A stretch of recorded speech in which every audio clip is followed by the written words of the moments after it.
दोस्तों, क्या किसी वकील को उसके लीगल ओपिनियन शेयर करने की वजह से ईडी या पुलिस समन कर सकती है? अगर किसी पर्सन को अक्यूज्ड का वकील बना दिया जाए तो क्या वो भी इन्वेस्टिगेशन के रडार पे आ जाता है? सुप्रीम कोर्ट ने इस मुद्दे के ऊपर सुओ मोटो कॉग्निजेंस लिया, जिसका सीधा कनेक्शन एडवोकेट्स के फ्रीडम ऑफ प्रोफेशन पर है। इस केस का नाम है in re summoning advocates who give legal opinion और represent the parties during investigation.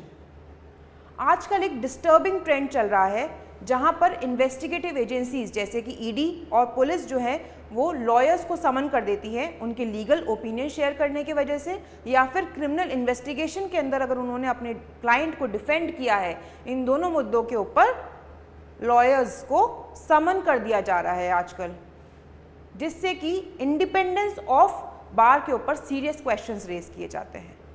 ये मैटर जो है सुओ मोटो 3 जज बेंच के सामने आता है, chief justice of India BR गवाई, जस्टिस के Vinod Chandran and justice NV Anjaria, जिन्होंने 14 जुलाई के लिए नेक्स्ट डेट हियरिंग मेंशन करी है।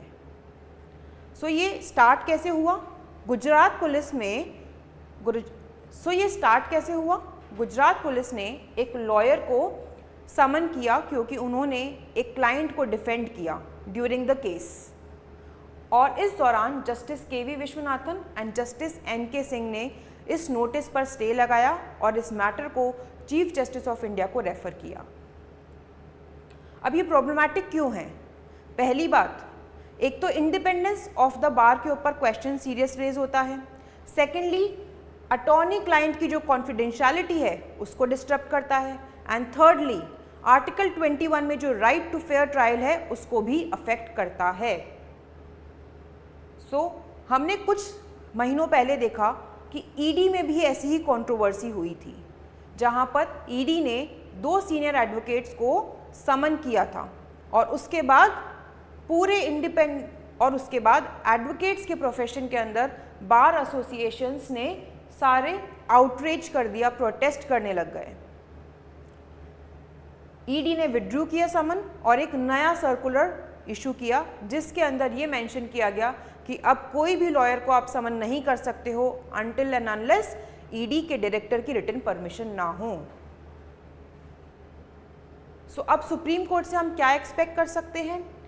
क्लियर गाइडलाइंस आएगी इन्वेस्टिगेटिव एजेंसीज के लिए, प्रोसीजरल सेफगार्ड्स होंगे एडवोकेट्स के लिए, और पॉसिबल बार होगा ऑन समनिंग एडवोकेट्स, कि एडवोकेट्स को आप तब तक समन नहीं कर सकते जब तक या तो आप क्रिमिनल इंटेंट प्रूव कर दो या फिर डायरेक्ट कनेक्शन शो कर दो अबेटमेंट और कॉन्स्पिरेसी के बीच में। और एक रीअफर्मेशन भी होगा सुप्रीम कोर्ट के इस जजमेंट से इंडिपेंडेंस ऑफ द बार के इशू पर।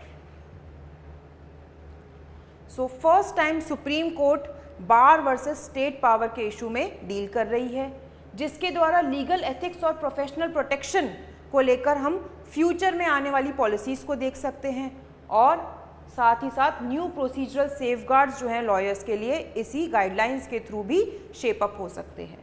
हियरिंग जो है वो 14 जुलाई को होगी। इस दौरान हमें देखना है कि हम किस तरीके से बैलेंस कर सके लीगल इंडिपेंडेंस को और जस्टिस को। एक तरफ तो लॉयर्स का प्रोफेशन है और दूसरी तरफ इफेक्टिव इम्प्लीमेंटेशन है, इफेक्टिव इन्वेस्टिगेशन है।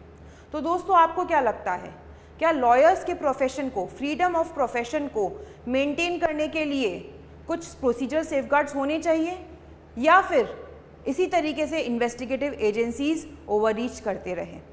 कमेंट सेक्शन में ज़रूर बताइएगा, और अगर वीडियो पसंद आया हो तो लाइक करिए, अपने दोस्तों में शेयर करिए और हमारे चैनल को सब्सक्राइब करना ना भूलिए। Thank you.